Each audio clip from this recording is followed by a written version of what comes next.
Waktu kecil, kita pasti pernah main di pinggir kolam, terus iseng lempar batu ke dalam air.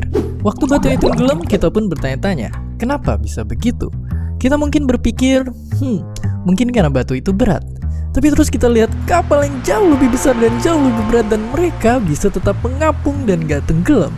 Lalu kita penasaran, kenapa itu bisa terjadi? Jawabannya ternyata bukan semata karena berat, melainkan karena adanya semacam kekuatan yang dinamakan gaya angkat dan tingkat kepadatan benda itu sendiri.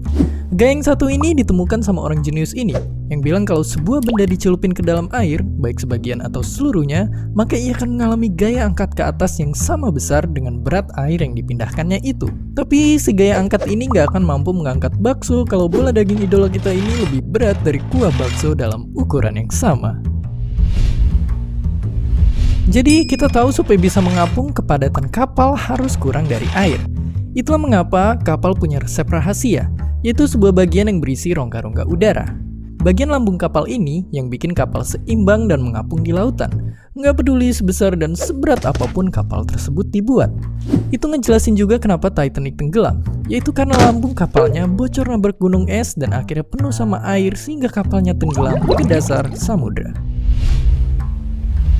Nah, dengan resep rahasia tadi, kita akhirnya bisa bikin kapal-kapal berukuran raksasa kayak kapal pesiar mewah ini, yang 5 kali lebih berat daripada Titanic.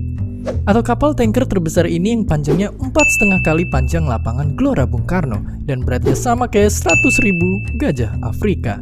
Atau kayak kapal canggih ini yang jadi bandara di tengah samudra buat pesawat-pesawat tempur. Cara yang sama juga diterapin di kapal selam, di mana ia punya rongga yang bisa diisi air apabila ia ingin menyelam, dan diisi udara jika hendak mengapung ke permukaan. Jadi kita udah tahu kenapa kapal yang besar banget itu bisa berlayar di samudra luas. Dan mulai sekarang kita pun bisa request ke abang supaya bikin ruang udara di dalam bakso agar mengapung di mangkok biar gampang dimakan. Dan seperti biasa, terima kasih.